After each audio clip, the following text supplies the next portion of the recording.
Hey y'all, hey y'all, hey y'all. Welcome back to the Stacking Days podcast. It has certainly been quite some time since we had an opportunity to get into the conversation together, but we are back and we've got something special for you while we gear up for brand new episodes of Stacking Days, where we highlight underrepresented journeys of sobriety. Before the break, we wrapped up episode 63 with our guest, Dupe Witherick. She's the host of the Thrive Alcohol Free podcast, and she shared her powerful journey of living alcohol free and the mindset shift necessary to make lasting sobriety a possibility. If you haven't checked that out yet, go back and give it a listen. A little while back, I had the honor of joining Dupe on episode 45 of the Thrive Alcohol Free podcast, where we dove deep into unique challenges specific to folks who are pursuing sobriety and want to heal out loud. So to bridge the gap while we put the finishing touches on new episodes of Stacking Days, we're going to bring you a swap. That means you're about to hear my sit down with Dupe on the Thrive Alcohol Free podcast. And, quite frankly, the show just aligns so beautifully with what we do here, making space for honest conversations about alcohol, wellness, and personal growth. New episodes of Stacking Days are coming soon, and trust me, you do not want to miss what's coming next. We're going to be opening up the aperture, and I'm really excited for the conversations we're going to be having. But in the meantime, sit back, take this episode in, and if you're looking for more stories of transformation and inspiration, head over to the Thrive Alcohol Free site and dive deeper into their catalog of episodes. Let's get into it. Here's a taste of Thrive Alcohol Free. Sit back, relax, and enjoy. Peace.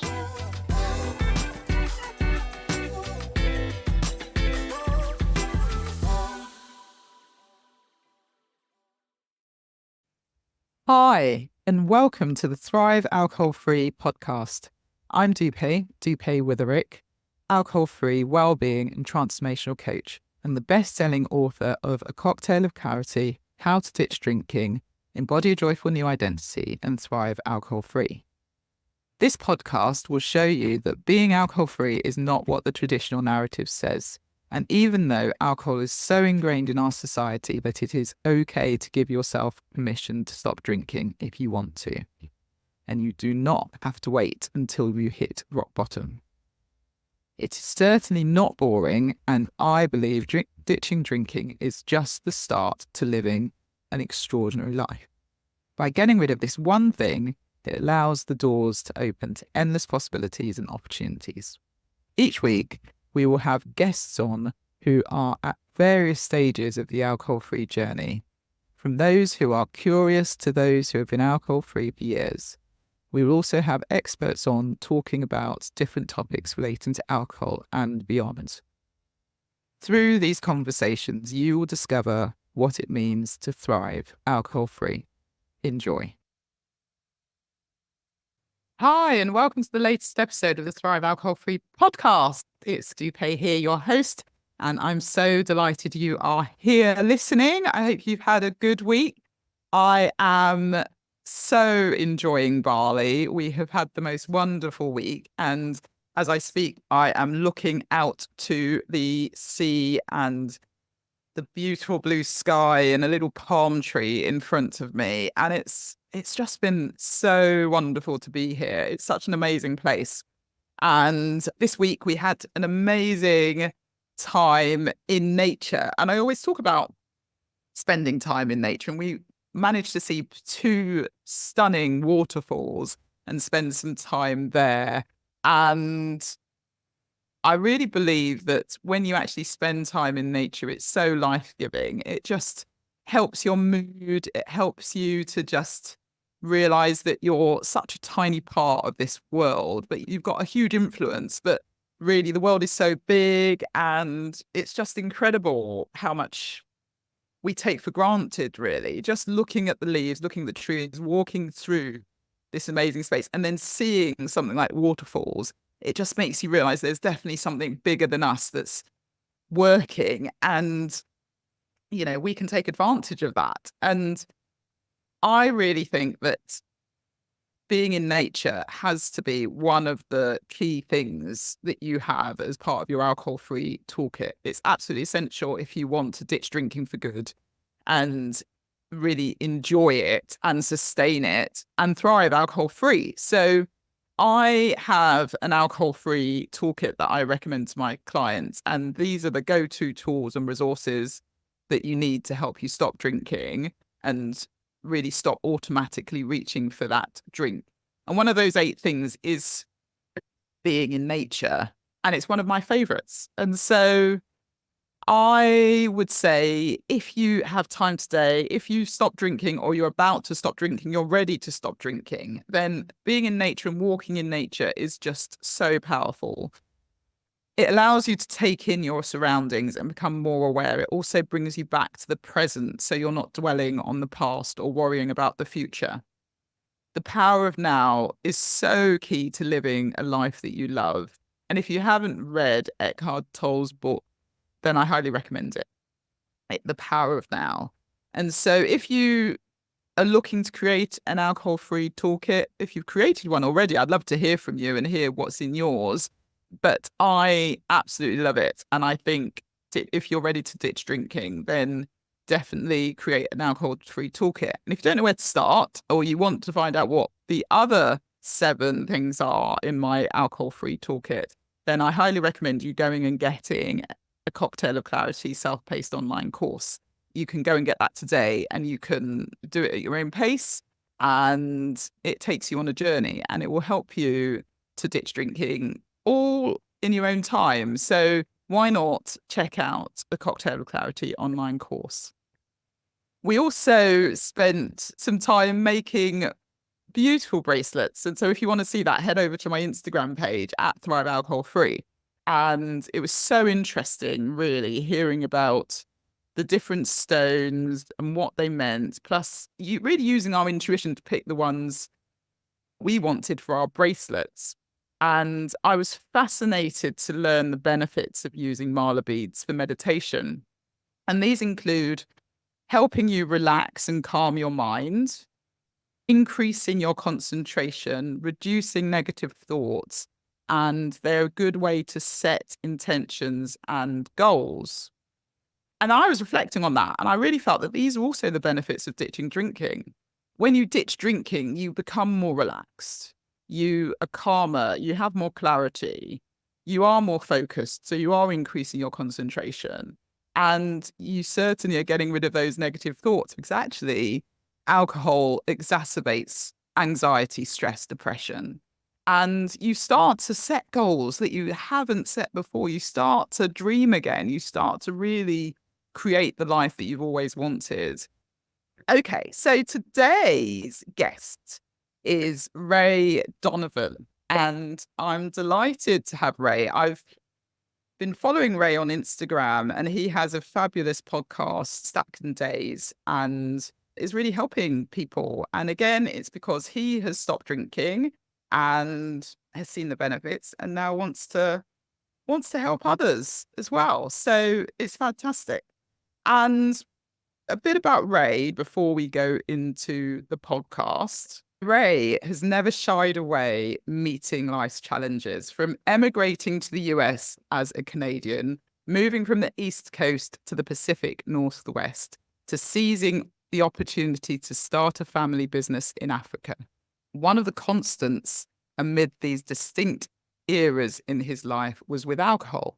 Like many of us, Ray enjoyed a shot of whiskey, a flute of champagne, or a dark, moody bottle of red wine, often punctuating moments of joy, celebration, sadness, anger, and even desperation. In becoming a father, combined with the isolation from the COVID pandemic, Ray realized that his relationship with alcohol had become incongruent with the person he wanted to be for his family, and most importantly, for himself. In that, he pursued the challenge of personal and mental well-being, starting with giving up alcohol. Since starting his sobriety journey in 2021, Ray took great solace in listening to other individuals' stories of sobriety through podcasts. Feeling less alone and hearing success stories empowered him to continue his own sobriety journey and self-discovery. As healing as these stories were, something important was missing. Many podcasts, influencers, and prominent voices in this space are not narratives representing the Black experience or take into account the unique context of what health, wellness, or sobriety means to the Black community and other people of colour. To pay it forward and progress in his own journey, Ray developed the podcast Stack and Days as a way to elevate, explore, and share voices of colour and perspectives in the sobriety and wellness space, and help draw power and community along the way. And I also believe that being alcohol free is a personal growth and transformation journey. It is so much more than a diet fad or than something that you do for 30 days. It can absolutely transform your life. So I'm delighted that Ray is on here. We have a fab conversation. So without further ado, I hope you enjoy this conversation with Ray. So welcome, Ray. Thank you so much for being on the podcast. How are you? I'm well. Thanks for having me today. Appreciate it. Brilliant. So I have met you over Instagram with all the wonderful stuff you're doing in your Stack and Days podcast. People that might not know who you are, I'd love you to give a bit of an introduction as to who you are. How comes you're on this podcast? Absolutely. Well, first and foremost, thanks for having me. I haven't had the luxury of speaking to someone across the pond. So thanks for having me on. I really do appreciate it. Again, yeah, I'm Ray Donovan, originally from Montreal, Canada, but I live in the US. I'm in Colorado, and I had a long and storied relationship with alcohol that I think is not too dissimilar to a lot of folks. So maybe I'll just kind of walk you through that and bring you up to date on kind of what brought me to where I am today. So I started drinking when I was really young. It started around 13 and 14, but I think that the groundwork that primed me for my relationship with alcohol ultimately started even before my early teen years. I'm a product of divorce. My parents divorced when I was 4 years old. They were extremely young to have children at the time. I feel like maybe not in their day and age, but certainly if they were to have children today, my parents were in their early 20s, so like 22, 23 years old when they had me. And I feel like in a lot of ways, they were unequipped to bring a child into the world. And, you know, in a lot of ways, they were kids themselves trying to figure things out. I think back to my early 20s and think about what would life have been if I had brought a child in at that time. And obviously a ton of stress. And ultimately, they divorced when I was 4 years old. I have a younger sister who's 2 years younger than I am. And it was pretty much just she and I for the most part, and my mother. She was essentially a single mom, even though my father was still a part of my life. He had moved on, you know, to another country and to another city. Like I said, I'm originally from Montreal, Canada. My father ended up moving to New York. So in a lot of ways, it was just the three of us. And for my mother, it was really challenging. We ended up moving in with my grandparents. And for the next several years, it was extremely stable. My grandmother was an elementary school teacher. My grandfather was a simple man, you know, worked in construction. So they were just very like down to earth, very good people. And God bless them, they're in their 90s and still alive and married to this day. But we ended up moving on from their home. And I think that that's where the ground got a little shaky for me and my mom trying to figure out her place in the world. I feel as though that oftentimes my sister and I were casualties of her development or the lack thereof. And, you know, she had some questionable partners come through the house. And for me, as a young Black kid trying to figure himself out, it was just a really jarring experience. And so I spent a lot of time trying to find places where I felt comfortable, because home wasn't necessarily the most comfortable environment for me at the time. And it brought me to spending a lot of time outside of my house. So at 13, 14, that's where I kind of fell into social circles where everyone really around me was drinking alcohol. And it was one of those environments where we didn't have any adult supervision. So, you know, we would find one of our friends' houses, we would spend time outside, and we were just, you know, doing a lot of drinking of beer, malt liquor, and smoking a lot of weed, you know, at the time. And I never saw that it could be a problem, and I never felt as though at the time that it was a problem. But I ultimately ended up drinking for the next almost 3 decades. And it all started in these kind of like very formidable moments in my young life, not necessarily knowing any better. And ultimately, I've had an interesting life with many chapters. And, you know, I moved to the United States, that is, in my late teens to go to college in Washington, D.C., and alcohol followed me there. And for anyone who's participated in the institution of higher learning, you'll recognize like that type of environment is also ripe for potential abuse of substances, folks are kind of out in the world for the first time on their own with literally no checks or balances. And for me, I had already been drinking at that point for 5, 6 years by the time I got to college. So it was a challenging period for me. I ended up dropping out of school twice, ultimately ended up never graduating from college. And again, alcohol was always that constant denominator through all of the poor decisions that I was making. And I think that it was probably around that time that I realized that it was problematic. I think from a health perspective, it was just challenging to thrive in my early to mid 20s, drinking as much as I did. And it just so happened that that time somewhat coincided with, an economic downturn and crisis across the globe. And in the last stint that I had in coming out of college, not only was I not a graduate, we were in an uncertain economic times. It was just really challenging me to find employment. And so I ended up finding employment in the hospitality and lodging industry. Like I started working in restaurants. And for anyone who's ever worked in restaurants, that is another environment that is rife with substance use, alcohol, drugs. I mean, it's kind of one of those worlds where you're on this like underbelly of society where you're going into work where everyone is coming out of work. And when you get off of work, everyone has been at home and they've been asleep for hours. So there were many late nights and many parties. And I feel like it felt like a good time at the time, but there were also a lot of really, really dark nights that came by way of that. So if you think about it, at this point, I had been, drinking for 15 years at this stage. And that's a long career for anybody to do anything, 15 years. And I'm in my late 20s at this point, early 30s. And I started getting to a point where I was always high functioning, right? So I got to a point where I was able to establish, some cornerstones in my life that I could lean on. So I had a burgeoning relationship with my girlfriend at the time, who's now my wife. I was able to find a career path where I could make something of myself. I transitioned from being in hospitality to actually working for food and beverage companies in a sales and marketing capacity, which is also rife with alcohol. So I think in a lot of ways, I was showing signs of success that allowed me to kind of continue down this path of, alcohol still being a common denominator. So it all really, and I'll fast forward some so we can kind of get further into the conversation, but it all really just crescendoed for me over the course of the pandemic. I was married by that time. I had a child, my son, who at the time was 2, 3 years old. We were pregnant, getting ready to have our second child. We had relocated from New York to Colorado.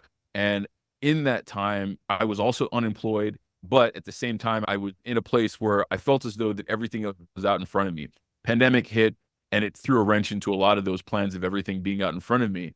And I ended up drinking more at home, and there was less checks. And for anyone who's ever had an issue with alcohol, you realize that it negatively progresses, right? It's like a slippery slope.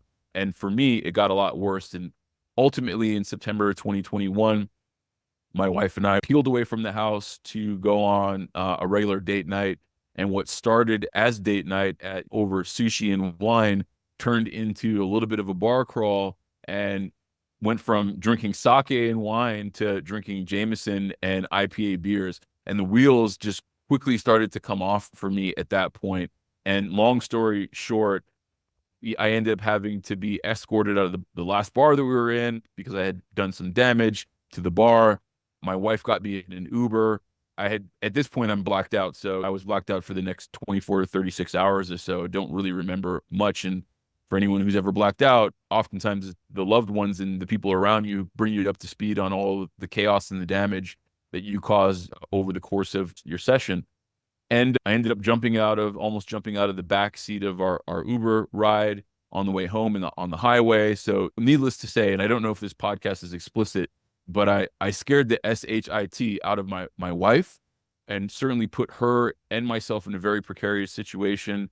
The next morning, I still wasn't back to my full self. And ultimately, I got to a point where I had to take a really, really hard look at myself. And I played the tape forward, and I saw that if I continued down this route, I was going to lose everything that I had worked so hard to kind of cobble together for myself, my family, my profession, my home, and then potentially even my life. And I just knew at that point that I had to do some things differently.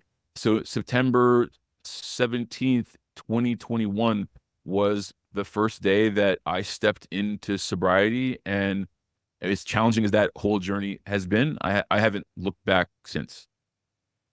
Thank you for sharing. That's such an incredible story. And it is amazing, isn't it? How all these environments you described as rife with alcohol, Yeah. that's just normal, isn't it? At university, you talked about being in the restaurant hospitality industry, moving into sales and marketing. It is just everywhere, and it's considered the thing that you do. So you go through life thinking, well, that is what I need to do. But then, needless to say, it does catch up with you, or you suddenly have this epiphany that maybe life could be better without it. But for so long, so many of us just don't question it. And so Yeah. was it because of that night, do you think, that made you really say, okay, enough's enough? Or had you known it was coming for a while? Because, we've touched on it a little bit, but I wonder if at those different stages when you were, when you didn't quite finish college and when downturn happened, maybe you were thinking, I'm putting words in your mouth, so, oh, yeah. I think that's a valid point, and I feel like a lot of folks who step into sobriety at some point in their lives, if they feel as though that's appropriate for them, there have been signs, right? There have been moments in time where you've had to pause and question what the next step is going to be, and that certainly was the case for me. I mean, not to mention the physical and mental recovery that it takes to come back from drinking. But for me, there were a few very, very specific moments where I had to take a hard look at what I was doing. I mean, and one that comes to mind transpired 6 years prior to me even, becoming sober. And it was a regular day, regular evening, something that oftentimes triggered me in the past, triggered me in this moment. And I ended up drinking, I don't know, a fifth of whiskey that just happened to be in my home. And alcohol never really had much of a chance when it was in my home at the time. And so I, plowed through this fifth of whiskey, fell down a flight of stairs, again, scared the hell out of my wife. She's been through a lot in putting up with me. And so I want to give her a shout out for all of the support that she's given me over the years and really has stuck with me. But that was a moment where I woke up the next day and again, I was like, I got to do something different. I got to get a handle on this thing. I'm like, how do I do that? Maybe I should go to an AA meeting, right? I've probably at this point have probably Googled, am I an alcoholic a few times? I've probably had some hard conversations with myself, and every single time I just kind of ended back where I began, which was at the bottle and to cope with whatever it was at the time. And so needless to say, even though I walked into an AA meeting and sat for that entire meeting, I never went back, right? And then it was another 6 years of life, another 6 years of that spiral that went on before I ultimately came back to that juncture in the road and found the pieces that I needed. And maybe I was at a better time in my life also. And also I think that the ultimatum that was in front of me was so dire that I had to do it. Otherwise, I didn't necessarily know if I was going to get many more opportunities. Yeah, and you've mentioned your wife, and thank God for supportive partners, eh? But was she a drinker as well, or did she not drink, or how did it work? I'm not huge when it comes to like labels and categories, but if I'm going to use one that I think folks who are listening could probably understand, she's what you would consider to be like a normie, right? She's a normal drinker. She will drink occasionally, socially. She'll have one, maybe not even, right? She'll have half of one and then won't touch anything again for the rest of the night. So it was never really a problem for her. And then I think also she and I met, we've been together now for 16 years. We've been married for 8. And yeah, thank you. And so she's known me and my problems for a long time. And I think that because I exhibited and because I certainly struggled with alcohol, and because we spent so much time together, she only leaned into alcohol so much because she felt as though that she needed to protect the space. She needed to protect me. She needed to protect us for when inevitably I would get into moments where I would start werewolfing, right? And like turning into this, there was almost like this Jekyll and Hyde that would happen for me. And because of that, I think that she had to censor her relationship with alcohol quite a bit, but it never really was a problem for her otherwise. So it didn't help that we would drink together in our earlier years, but clearly I had a different relationship with the substance than she did. Mm. I don't know what it would have looked like if both of us had an issue with alcohol, honestly. We Yeah, probably it's wouldn't really be that. cool. It's an interesting thought, isn't it? Because I think with partners, you do tend to end up morphing a little bit into each other, don't you? And the things that you enjoy and the things you both enjoy, and you end up potentially one of you might drink more or less depending on who you're with. And yeah, it's an interesting thought as to whether or not if she was more of a drinker, what could have happened.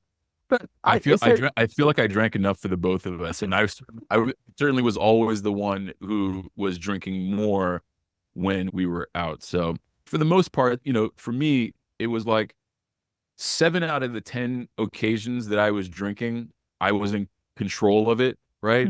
It was like the 3 or 4 out of 10 where I was not in control of it. And when I was not in control of it, it had the potential of getting really, really bad. For me personally, and certainly like emotionally, like it took me like I think that the physical hangover was one part of the recovery from an outing out with alcohol.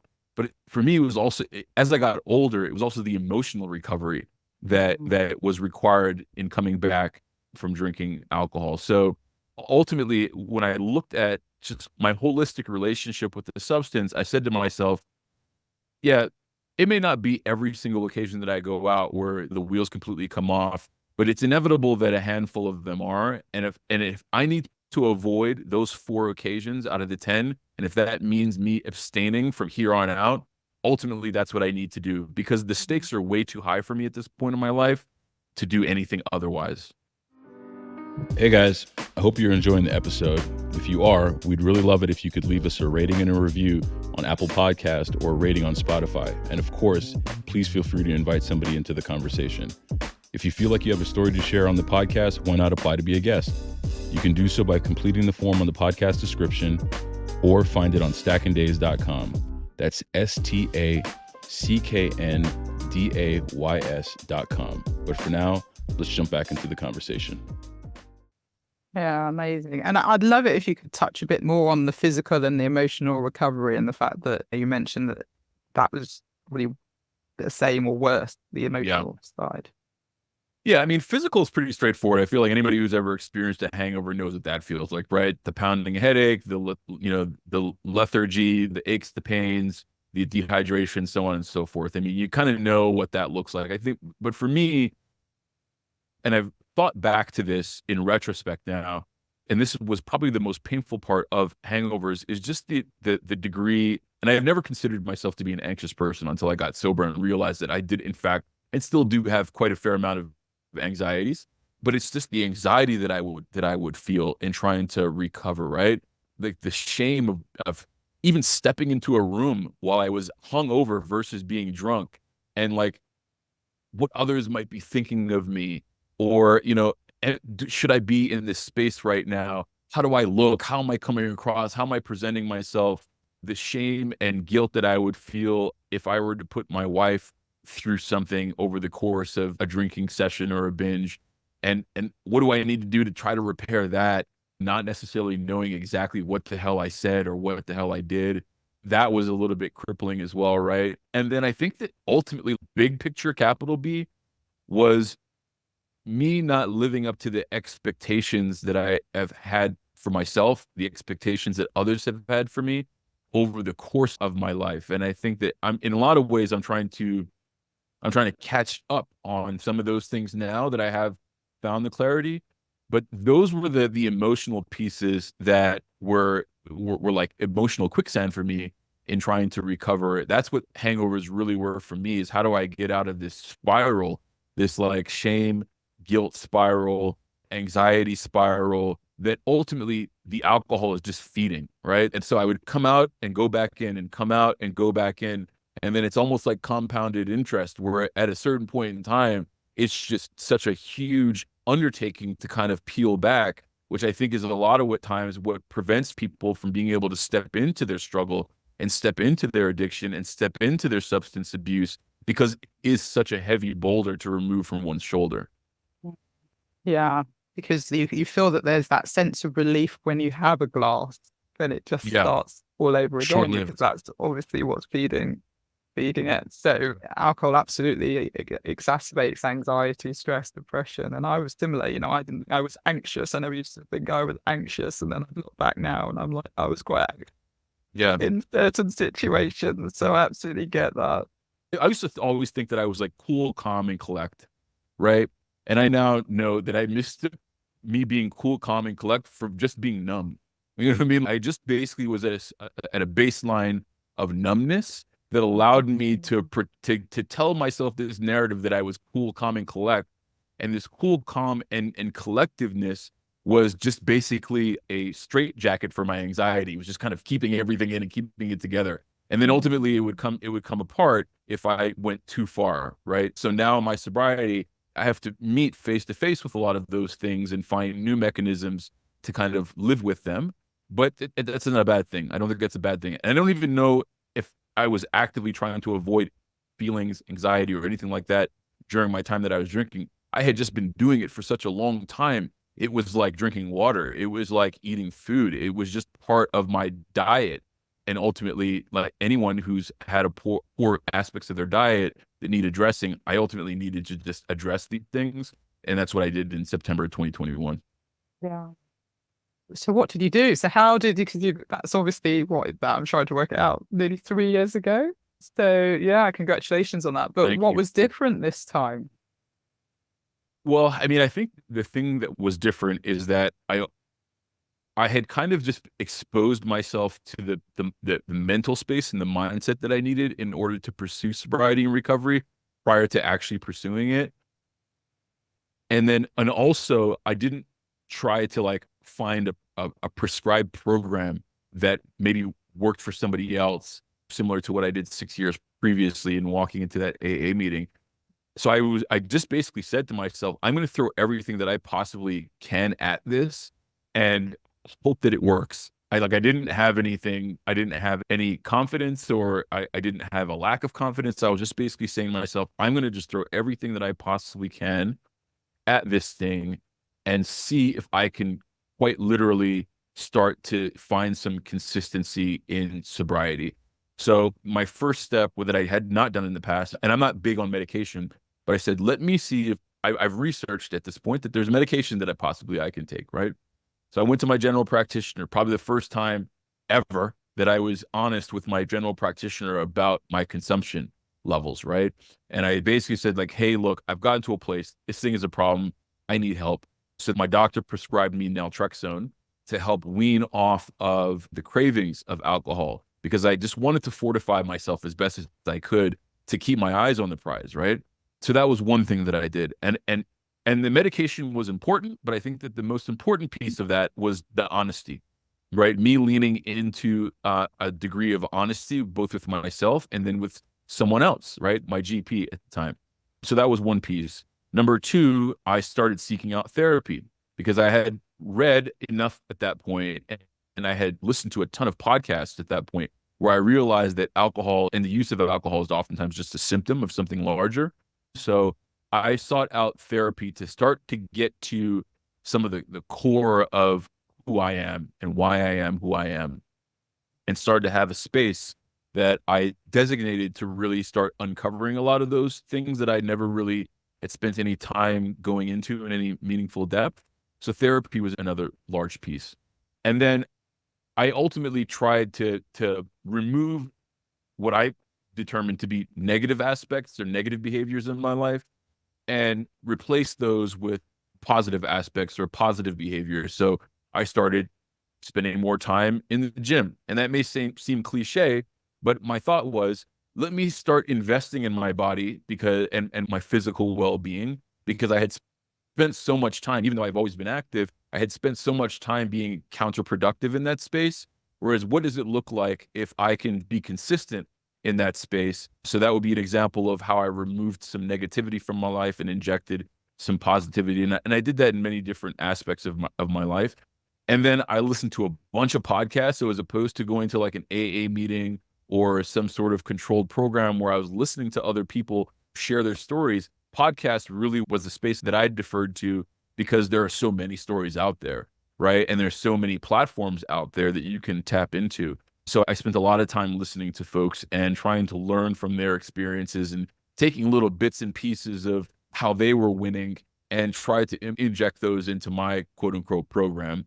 And then in addition to that, I just really tried to spend a lot of time being present, being mindful, started meditating a lot more. So again, that may also seem a little cliche, but I needed to create space for me. And because I'm not necessarily a church goer, meditation was a way for me to pursue an aspect of spirituality. And it enabled me to kind of take the decibel level down some so that I can tune into how I'm feeling, which is a whole nother conversation when it comes to being a person of color and trying to tap into their feelings. That's something that I, to this day, still spend a lot of time trying to do. So I just tried to do things differently. I'm a strong believer that if you want things to change, you got to do some things differently. So I started doing a lot of different things, and they almost were these micro movements that ultimately played up into a macro life experience that has allowed me to be consistent and come upon almost 3 years of this new journey that I've crafted for myself in my early 40s. I mean, I'm not a young guy. I'm trying to literally recreate my life experience at this stage in my life. And that was a huge piece that I needed to kind of shift around and expel. Mm. Yeah, and that's incredible that you did it completely on your own as well, and you had the foresight really to build in those, what I would say is a program for people to that could potentially follow. You could share that with other people and help them do the same thing. All the while, I do not want to say that I did it on my own, because I would not be here were it not for the support of my wife. I would not be here if it were not for the support of my family and, colleagues and folks who have reached out and sent me words of affirmation. And honestly, the podcast that I started, I created it as almost an accountability tool for myself. I wanted to be able to speak to other people of color who were facing these demons. And I wanted to talk to them about how they went about doing that so that I could stay accountable, so that I could stay in the mental mind space. So shout out to all the folks that I, at this point, have been able to have conversations with, because they also keep me on track on the journey that I've chosen for myself. So I didn't do it by myself. I think that there was a lot of support around me, either knowing support or unknowing support, but I've certainly recognized it over the course of the last couple of years. Oh, that's good. That's so good. Yeah, I think. I mean, don't get it twisted. Even you, when I look like Instagram and social media, say whatever you want about social media, there's a very strong, sober community, right? On Instagram, TikTok, so on and so forth. So for me, looking at other people living that life was an important POV to have. Mm-hmm. And so I went from being extremely opposed to social media to being somewhat agnostic around social media to like actually like participating in social media, because I think that there is community to be had there, and we wouldn't even be talking had it if it were it not for that platform. Exactly. Yeah, I know people do talk really negatively about social media, but it really is what you choose to watch and listen to and take in. There is a lot of good out there and a lot of good people and making a difference. So, it's reflecting on that. But yeah, I'd absolutely agree with that. And what's changed? I mean, obviously a lot's changed, but from an emotional perspective, you talked about tapping into your feelings, which is I think really important for you to say and verbalize. And I think a lot of people, and men especially, regardless of color, right, they struggle to tap into their feelings. And so you talked about meditating and obviously going to the gym and doing physical things as well. But how has that been for you to start really acknowledging them and being able to manage and process them as well? Because you obviously touched on therapy. Yeah.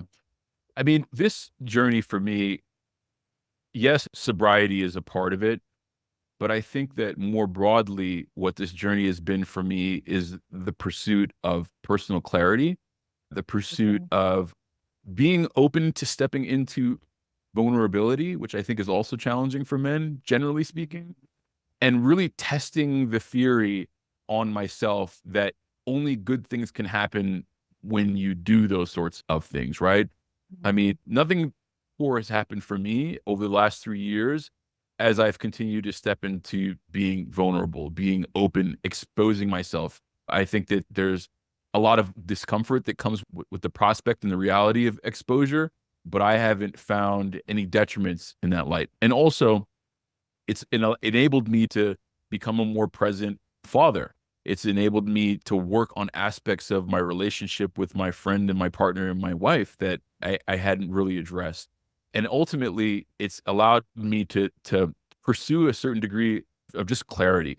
And I spent so many years and so many decades living behind this shroud of alcohol where everything was always a little bit murky, a little bit opaque.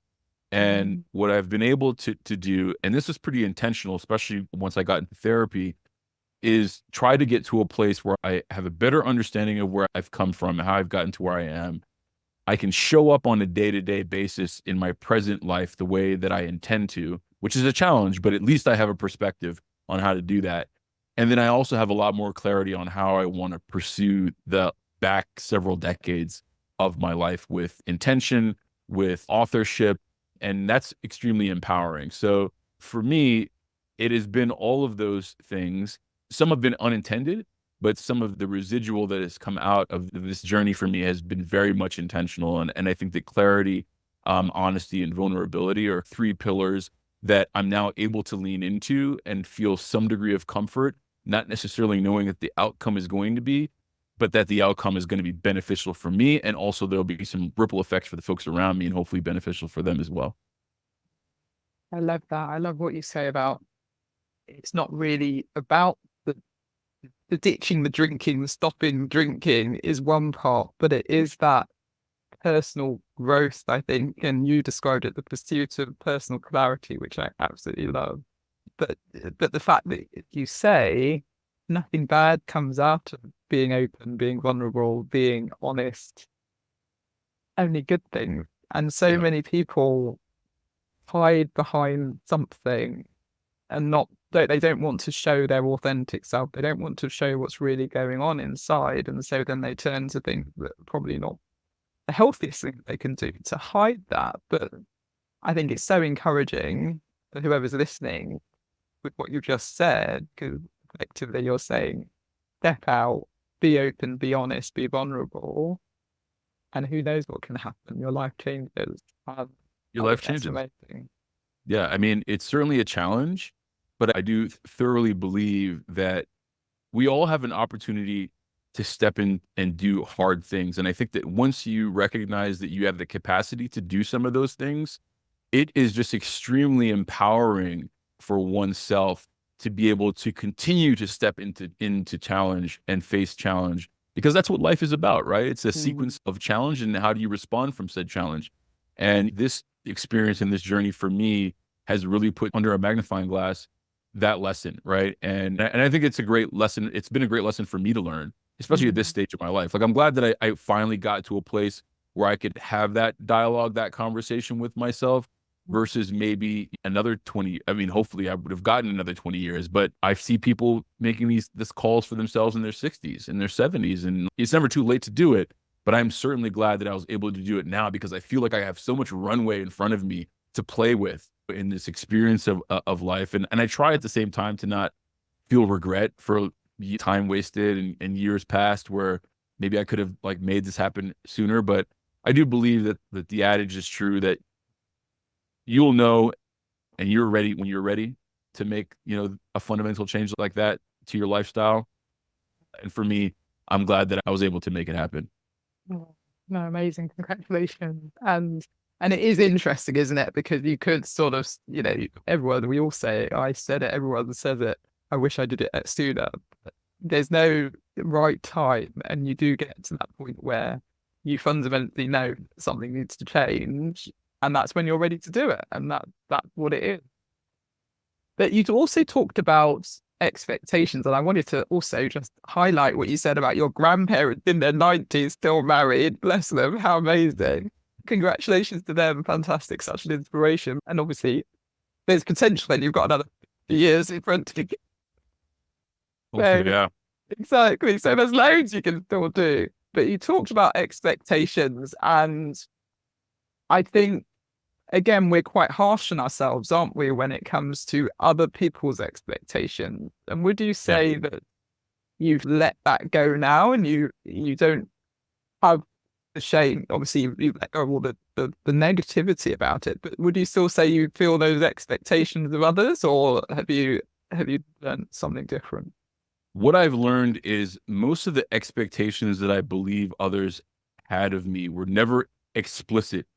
They were never explicitly communicated to me. So oftentimes the expectations that I believe other folks had on me were expectations that I kind of set, right?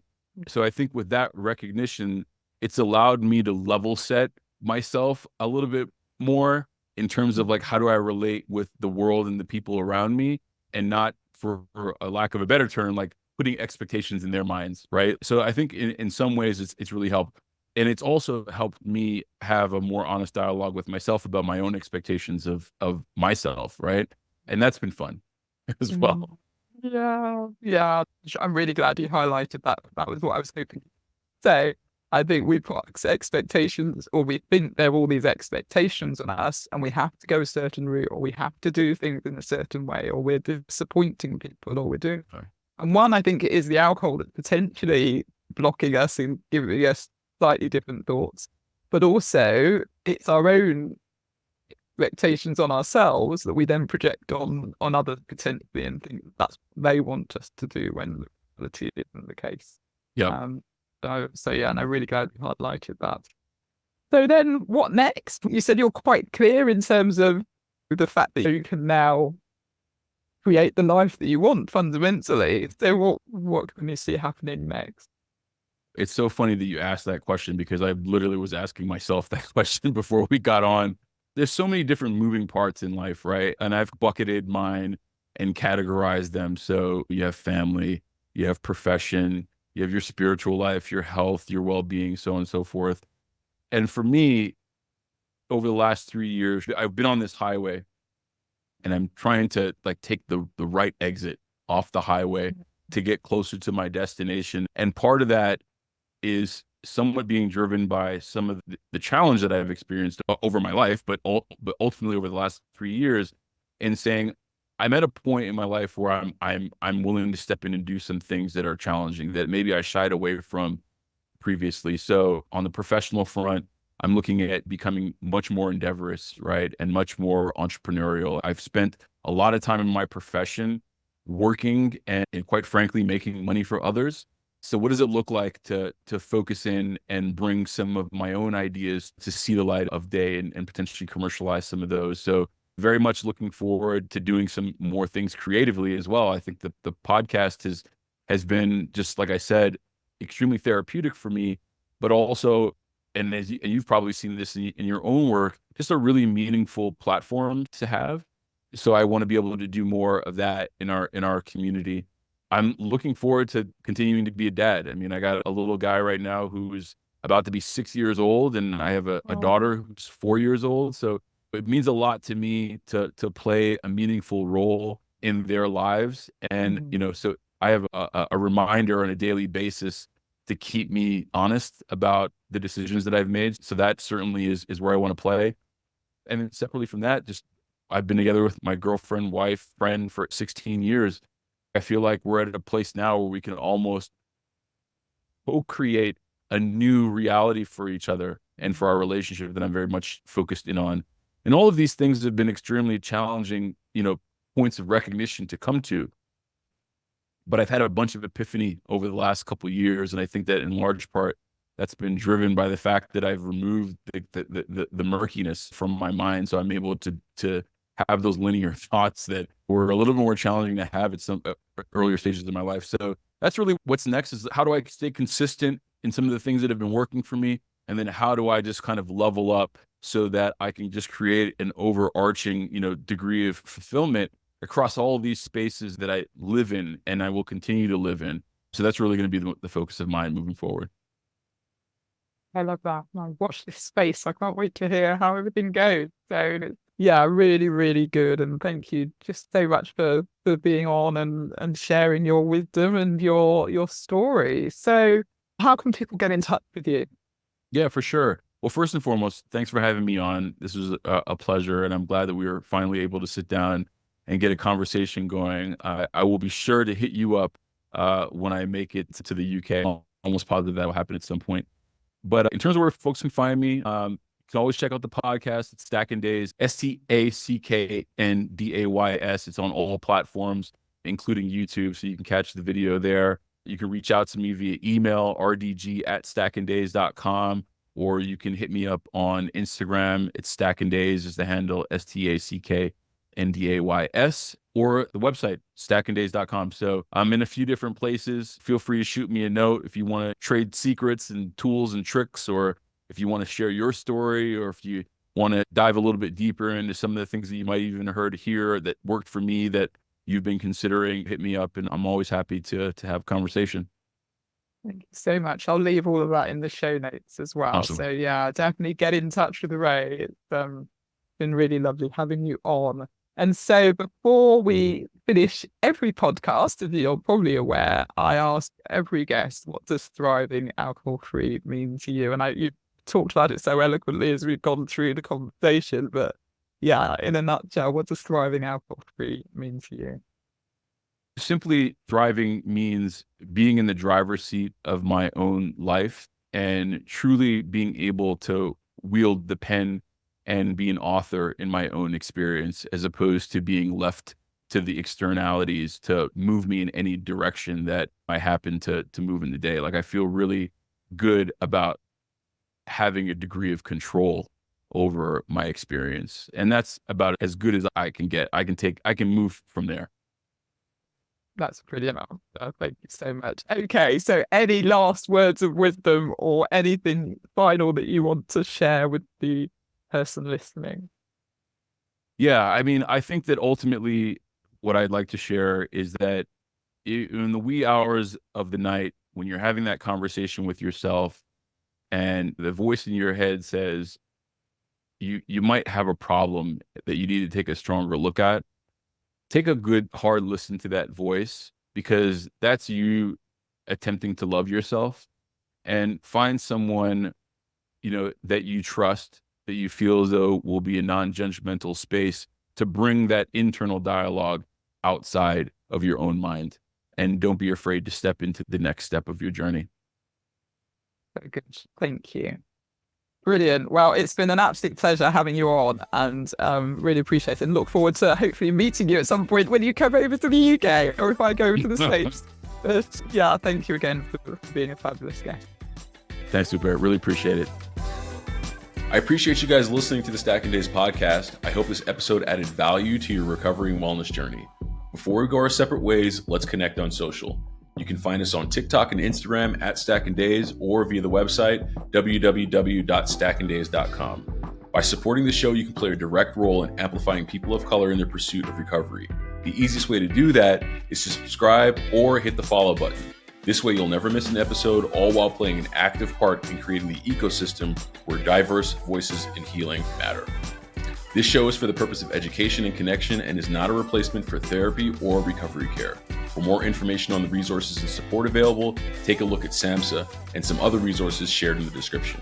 Until we meet again, be well, one day at a time.